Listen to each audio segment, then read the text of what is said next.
Don't think that sending them a survey every month is a bad thing. People love that, and that's why you get much higher response rates within subscription businesses than you do in transactional businesses.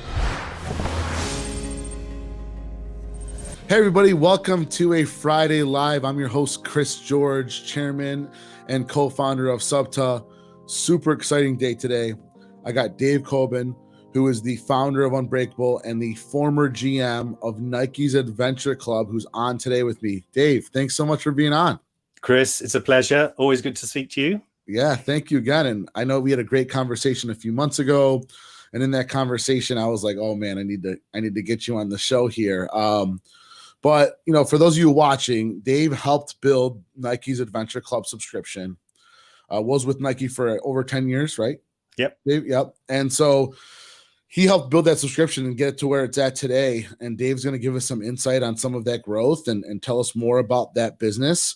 But Dave, quickly give everybody a background about yourself and more about you and Nike and your story with Nike. Yeah. Thank you, Chris. I mean, I've been with Nike 13 years. I've just left, actually. I left about 3 or 4 weeks ago. It feels quite weird, but because it's like a family, really. And I started there back in 2008 as the marketing director for corporate responsibility. And really then spent the next, really up until building the subscription, actually, in the world of sustainability, environmental sustainability, and kind of social purpose, community impact, that kind of stuff. And that's actually how NIKE Aventure Club was born, was I was working on this idea of circularity, which I don't know if listeners are familiar with, but the idea is a shoe, you provide access to that to the customer wears the shoe, and at the end of life, you get that shoe back and you recover the materials and turn them back into, ideally, another shoe.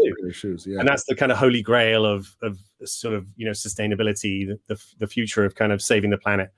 And in doing that, one of the big questions was around, if we're going to get the customer to bring it back, how do we do that if we basically sell it to them through a store? And Nike has this thing called reuse a shoe, where you collect the shoes back at the store, but we were getting less than 1% of the shoes back. And so I sort of said, well, what about a subscription model? And so we weren't really intending on building a subscription business originally. Originally, it was really about trying to build product recovery. But what we found was people loved it. Yeah. They love having the ability to order shoes whenever their kid was wearing out of them, and just paying a small monthly fee rather than having to shell out every time the kid wanted a new pair or needed a new pair of shoes. Yeah. In the case of kids, if anyone's got kids under the age of 10, they know kids grow fast and wreck shoes. Yeah. It's funny because I know in our first conversation, I just started spitballing with you about all these great ideas that I think Nike could do with a subscription, not just on the kid side, but on the adult side, because I'm a huge Nike fan. I'm a big collector of the Jordan 1s, and thinking about it on the kid side makes so much sense because, like you said, their feet grow. And so for those listening, with the NIKE Adventure Club, the parent would send the old pair of shoes back, and they'd get a new pair. They'd send the old pair back in the box it came in. Is that what would happen? Yeah, exactly. I mean, we always kept the recovery element with it, because parents, funny story, I'd go out and visit parents, as every entrepreneur should do. You should always make sure you spend time out with the customer experiencing what they experience. And I'd always say at the end of the interviews, I'd say, do you mind if I have a look in your closet or your garage? And you kind of open the closet and out pour these kind of shoes from all past, and everyone would sort of say, "Oh, I've got to go to Goodwill. I feel so guilty about having all these old shoes." And so by providing them with a recovery mechanism, which was as simple as a prepaid plastic bag that we would put in the box. Originally, we asked them to send it back every time they ordered a new shoe, but it was really a burden on the customer to do. It's stressful. So actually what we did is then have a much bigger bag. Actually, more shoes. I'll put it out later. And that might encourage them to put more in there. Yeah. And one time, actually, hilariously, we got back a size 11 men's thigh-length leather boot, stiletto boot. Yeah. One of them. So it really was. There's a book. So they didn't have to send back the shoes. They didn't have to, did they? They didn't have to, but people wanted to, because it really was, I'm using a company called Ridwell at the moment to recover, plastic packaging that we can't put into recycling, or batteries and things like that. And people want it, if it's easy. You know, and we'll talk about that before, you know, later on, I think, Chris, about frictionless service. How do you make everything frictionless? And if it's frictionless, people will do it, and they don't need a reward. The reward is actually the sort of joy of getting rid of all those old shoes. Yeah, and it's also like a good reminder, right? The bag comes and you're like, you know what? I do probably have some shoes I should turn in, right? So that's great. So we all know the Nike brand, you know, definitely has a leg up on someone else trying to start a subscription. But I mean, that's to Nike's testament of building an amazing brand, right? But one thing that was extremely impressive to me was the NPS score of over 80. And so I want to touch on that and the things that you think were critical for that happening, because we know with subscription, it's a different game than a typical e-commerce, right? And Nike built an amazing brand on the retail front and the e-commerce front, but subscription's a different game, and you had to build that out. So for those listening, if you're not familiar with NPS, Dave, why don't you give them a quick course on that, and then let's talk about the things that Nike did to really enhance the customer experience that helped get that number to where it was at. Yeah, so NPS, which stands for Net Promoter Score, is, and I do actually really believe in it. I think it's a really great measure. And the way you measure it is essentially, we would send out a customer satisfaction request after 14 days after they received the first box, and then after 90 days to get a read on not just the NPS at the moment when they've got the exciting box to open, but also later on in the process kind of thing. And we would also ask them to write a comment about it as well. And what they did is they were asked to score from 0 to 10 to say, would you recommend this to a friend? Very, very simple question. And it's a really revealing question, because would you truly tell someone about this business to your neighbor and say, I recommend this to you? And then what they do is you measure the top. So 10, 9, 8 is the top score. And then below 5 is the bottom score. And you take the top from the bottom. Yep. And so you can have plus 100 or you can have minus 100. So actually anything in the positives, you know, anything above 0 is actually good. Yep. You know, so a score of 50 is excellent, but 80 is insanely good. And the crazy thing about it, Chris, is also 42% of people wrote a comment. That's so amazing. They made the effort to write something and say, oh my God, I love this, and that kind of stuff. And what we started to do was try and understand why, because of course there's the great, you pat yourself on the back and go, oh, good, Net Promoter Score. Oh, and by the way, it translated to, just to give you an idea of what it translated to, 30% of our growth came from organic referrals. So you could see, and so just imagine the dollars that you're saving if you can deliver this kind of excitement from the customer. So what we started to do, and I put this on, I mean, the team we had, the retention team, our chief happiness officer, which by the way is the best title anyone's ever had, Dominique Hotel. She's actually going to have lunch with her later. Was she like the culture officer, like making sure the team's like culture was there in that? Well, culture was really part of what we were all doing as a team. We were a team of 35. So it was a really small and a wonderful sort of, team. Yeah. But as chief happiness officer, I think Dom was a good barometer of not only the customer's happiness, but also our happiness. So that's interesting. I didn't think about it like that. So I don't even digress quite yet. One, I'm a big believer in like happiness over money. So like the fact that you just said this is like a new title that I now want to have within my companies. Yeah. So is it like the HR person, or is it like the customer experience person measuring the customer's happiness? It's the customer's happiness. Yes, exactly. And actually, I think this is it's a great point that you bring up about the nature of the company culture and the nature of because it translates. Right? Yeah, it translates. And this is why, I talk a lot about, to anybody who listen, about values-based subscriptions. Subscriptions are doing so well in the market right now. We've seen it, haven't we, Chris? It's like people love talking about subscriptions because it's this wonderful thing about relationships with the customers. And like any human relationship, it's based on nurturing, sort of generosity and empathy and flexibility and commitment to the people. And that's what Dominique and her team really did a great job of, we created this formula, which was the retention was a kind of a measure of 3 things that we identified. Was the focused acquisition, because actually bringing in good people who get it and want it and need it is actually a foundation stone to good stickiness. The second being frictionless service, which we kind of mentioned before, which is really the basics of how the product delivers. Do you get the boxes on time? Mm-hmm. Do you get charged in the right way? Do you thank people? All this kind of stuff. And then surprise and delight is where the kind of the magic comes in, where, you know, a box would arrive and it would include things that perhaps the customer hadn't even expected. Of course. And there was kind of this kind of idea of wow, or actually one of the ones that I'm most proud of is when the social justice, you know, George Floyd happened last year. We sent out a notification around how to talk to your kids about race. Sure. And people, it was a mixed reaction, actually. Some people, you know, were offended by it, you know, and others weren't, and really, really valued it. And it became something that they talked about in the NPS score. You know, they was like, wow, thank you for sending this out.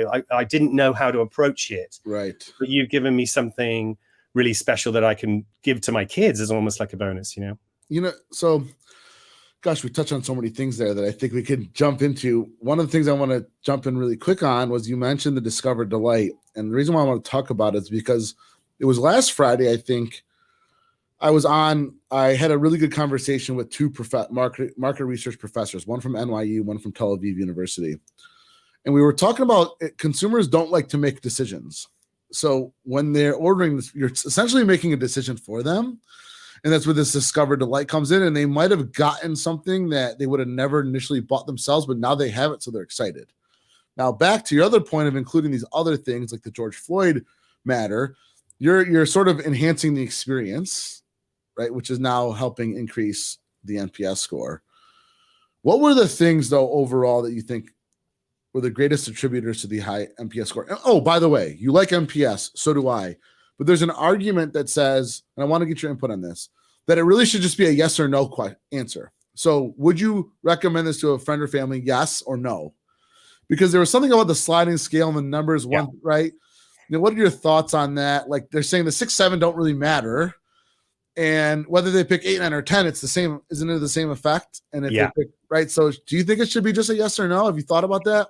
I think you're absolutely right, Chris, by the way, because in a way, what I think of as NPS in a way is a vanity metric. It's a metric we told to our investors because they then say, wow, you know, oh, okay, well, you know, Netflix is a 70 and you're better than that. I can tell my friends about it. But actually the two things that I thought, why yes and no is actually perfect, is that the thing I really cared about is what people wrote. Is what people wrote in the open box that sort of said, because that was the really revealing insight, the learning. Anything that gives you learning for me is exciting to do. You know, how are you able to aggregate that so well, right? When you have so many coming in, how does your team aggregate that? Because someone has to go read these things. Yeah, right? yeah. They're going to segment them into like categories, probably put it into some presentation and show you. How do you recommend they do that? Or you saw it done really well? No, totally. I mean, what we did, and I highly recommend this to anyone who's listening out there to do, is we used to do on Tuesdays our lunch and learn. And we would bring in, we would change it up every sort of so often. Like, for example, we would look at full story and watch the full story, which for those who don't know, it's a way to live watch customers on your digital product, on your e-commerce system, and how they're reacting and where they're blocking and that kind of stuff. But we'd also spend time actually just reading it. So when there's 34 of you and you're reading all these things, and then you're shouting over the corridor to, you know, over the kitchen table, kind of going, have you seen this one? Have you seen that one? You know, and you're getting a flavor of this kind of stuff. And then what we also did, Dominique's team, the member experience team would do is all of that stuff, they would categorize, you know, so we would do the same with cancellations, why people are canceling. And we would do the same with NPS scores, why people are giving us a good score or why people are giving us a poor score. And then that would all be fed. We had then a liaison, Seth, who liaised into the operational side. So that coming from the member experience team, was a conduit to merchandising or operations or the digital product to say, here's a new brief to put within your product backlog, or, hey, we need to think about this because people are talking about, hey, can we have more colors? You know, the colors are too muted or that kind of stuff. And that would be fed to the merchandising team, you know, that kind of thing. So it's really important in your org design to set up the ability to accept and respond to learnings. Otherwise, you know, as you know, Chris, if you're not continuing all the time to evolve and improve your subscription, you're going to lose customers. And also, too, I think we think we know as management or founders, but we need to listen to the customers. Our audience is going to dictate to us which direction our business should go. One other point I want to bring up, because I think a lot of smaller businesses get caught up in this. Sometimes they read a comment and one person's like, I hated this. And then everybody goes into panic. Like, oh my God, we can't put this in there again. Wait a minute. And it's like, wait a minute, that was 1 out of 7,000 people. So I think it's very important that while you're looking at that data, don't get caught up on ones and twosies here of people that have an opinion, because we know not everybody's going to be happy. It doesn't matter what product you have. Somebody's going to be unhappy, even if it's the best product in the world. Yeah. So I think it's important that you're able to aggregate the data. And then if you're getting certain comments, that you're reading them and you're really looking at them and saying, like, is this a voice of many or just like few? Right? God, you're taking me back, Chris, because early on in the before we were NIKE Aventure Club, we were unbranded, we were Easy Kicks, and at the time when we started out, it was just 4 of us: myself, my co-founder Alex, who was really the product manager, and he was running the Google Docs that we were running this one, and he was also the customer service guy. So he was speaking to the customers, and when you only have 50 customers, you get very, very emotionally attached, because they don't like it. Yep. And it's actually quite, but at that moment is the most wonderful moment in any entrepreneur's journey, because you are getting unfiltered feedback from a genuine customer that's probably not your friend and family that you might be when you had the first 20, that kind of thing. Yeah. All of those principles, I think, apply. Now, whether you're really starting out or if you're, a mega brand, to Nike scale, you have to find a way to listen to those customers and get that feedback as quickly as possible. And I think, to your point, is at a scale that gives you confidence that it's not just a one-off, right? Kind of like someone's just a bit peed off, for sure, for whatever reason, Yeah. Somebody asked a question. Let me pull it up here. I can't see what it is, but they said, any suggestions on how a small business owner could get this data? So I think when this question came in, it was around the NPS, and go ahead, David, and answer it. But I mean, I'm sure it comes down to simply just emailing and communicating with them. But I couldn't agree more. I mean, honestly, the simpler the communication tools that you create, the better. And we used to do survey monkeys every month. And this is something, another really, really important point that I cannot stress enough, that I've learned, and talking to all you guys, the professionals out there who've also done it, is the thing about a subscription business, different from a transactional business, is people who've committed to subscribing want to be asked. So you don't think that sending them a survey every month is a bad thing. Actually, that is contributing to a good NPS score. Just sending and asking a question and saying, would you recommend me to a friend? Yes or no?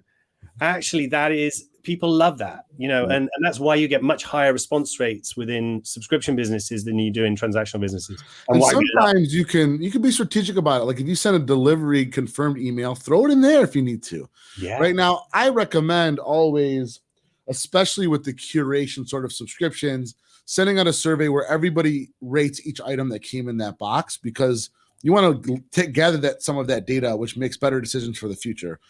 For example, if you were, a certain type of box and you included a scarf, and every time you put a scarf, people don't like it. It's like, okay, maybe we should stop putting scarves in there. But then you ask ask the question there, like, hey, would you recommend this to somebody else? The next thing I wanted to ask you is, did Nike start to dabble with like text messaging communication and getting people to text in? Yeah. Because I feel like that form of communication is getting more and more popular. I couldn't agree more. It was actually something we were massively working on just before COVID happened, was around SMS delivery. Because NIKE Aventure Club was not an app. We were a web, a sort of progressive web app, Sure. So it was basically, on your browser, rather than having to build an app, because it allowed us to so much rapidly improve the product over time. And actually our customers were very comfortable with it at the time. And so, of course, because we couldn't do push notifications, which is what an app is useful for, SMS is brilliant, and so what we started to do was ask our customers to give us their cell numbers, and people were very comfortable doing that. Yeah. And so we started actually just doing a little bit of SMS sort of communication, but we never took it as far as we could have done, actually. Yeah, just so the listeners know, so NIKE Aventure Club is actually now on pause because it's going into Nike's kind of product backlog. So it's going to come back in bigger and better in the future. But what we were doing, our job was to validate that they were going to be successul for the future. Yeah. Actually, we were just in the middle of testing adult subscriptions as well. And Professor Galway will be happy when I mention Rundles. People like the idea of recurring revenue bundles or rundles. We've got to have a funky name for everything, don't we? Yeah, you gotta have a funky name. And I would sign up for the adult one. And yeah, because you'd be up for the Jordan brand. Yeah, for sure. Like if they and I remember me and you talked about this and saying that you could build a lot of experiences there, or give exclusive access, or you get them before everybody else. I mean, the exclusive experiences alone that you could build with Nike on the adult side would, like, I bet you there'd be like a waiting list, and then people would be selling their spots. Yeah, because of how bad they'd want one of those spots. So hopefully when it comes out, me and you can get one first.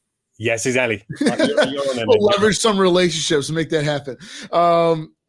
So here quickly, because I want to, before we end, I want to talk about Unbreakable. Before that, for the brands that are listening, whether they're in the startup growth, enterprise phase, what would you say is your top 2 tips to those that want to enhance the customer experience and or increase their NPS rating? What would you say would be the 2 most critical pieces?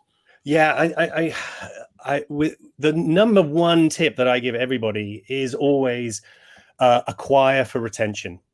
So the amount of, my friends Henrik and Matt, who founded BarkBox, were the first ones to tell me this, years ago, when they did a big group, because they were just about to do an investor pitch, and they did a big Groupon offer to come and join BarkBox, which is the subscription service for dogs. Yep. And they said, it took them years to recover from the toxicity of those kind of customers who came in, because they weren't there because they truly wanted and believed in it. They were there for the bargain.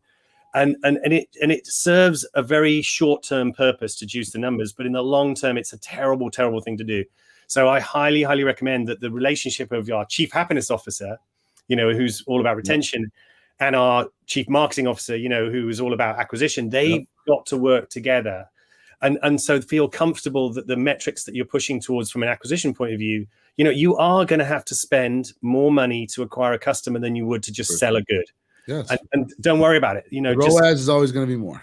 As long as your lifetime value is 3 times your cost of acquisition, you're going to be okay. Yeah. So that's the number 1 tip I give. The second tip that I always give is rapid learning sprints.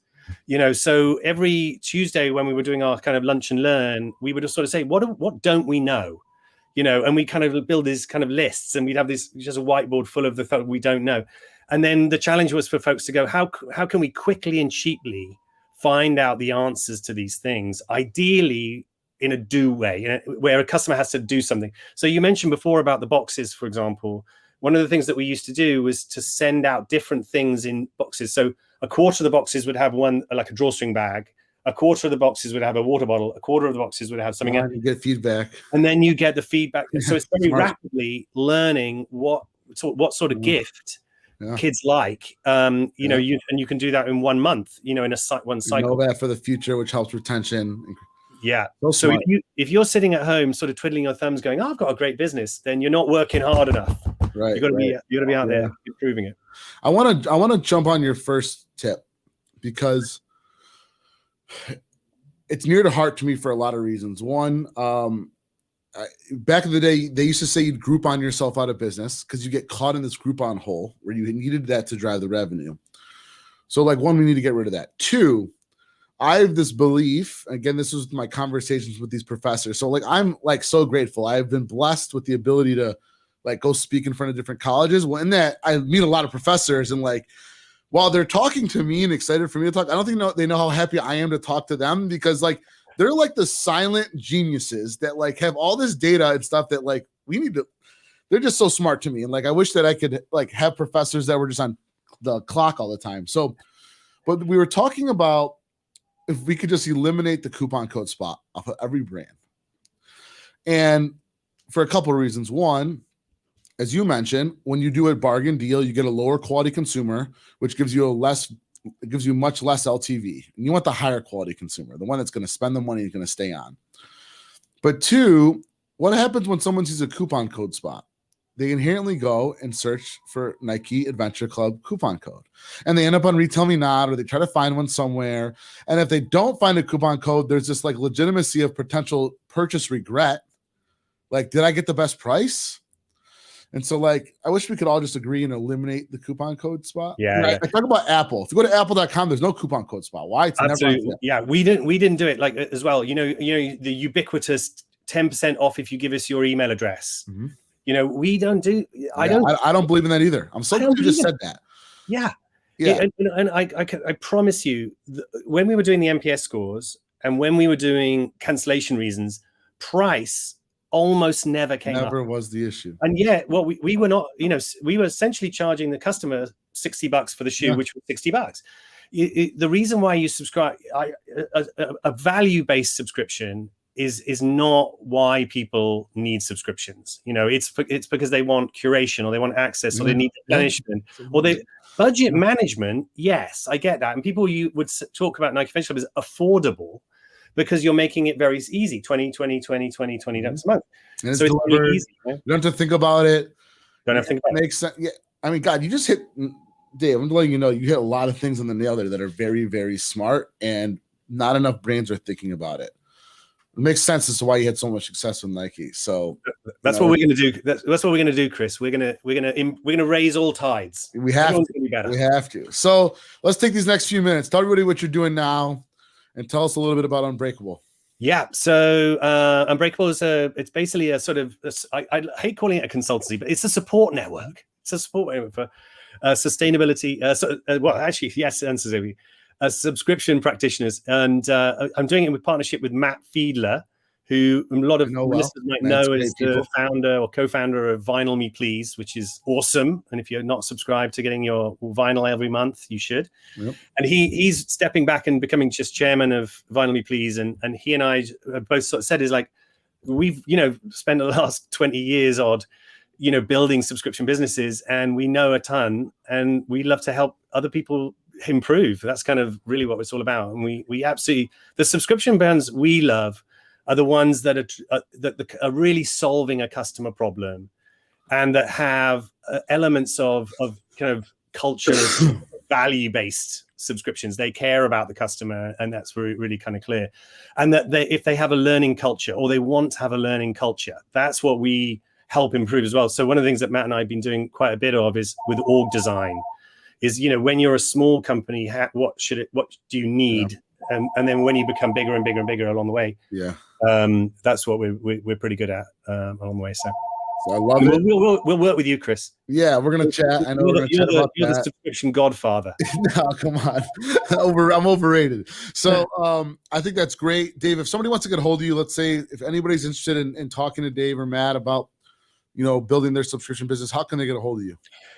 Dave at Unbreakable, UNBRKBLE.com, or just hook me up on LinkedIn. Yeah, and we can add it to the comments. Yeah. And I know that I get a lot of inquiries about consulting, and my bandwidth is small, so I think we're going to figure something out. Maybe we can all work together, and hopefully I'll get Matt on here in the next 3 or 4 weeks. We'll get Matt on the show as well, and then we'll do one with all three of us and have it up. That's right. He's a little younger and cooler than we are, Chris. So yeah, for sure. I know. I remember his long locks he had when I first met him. I mean, this guy's a cool dude. He still has them. Good. So, Dave, thanks a ton for being on. Thanks for all your insight. Congratulations on what you built with Nike and now starting your own firm. And I know me and you will be in touch. So thanks again for your time. Chris, you're a legend, mate. Have a great weekend. I'll see you.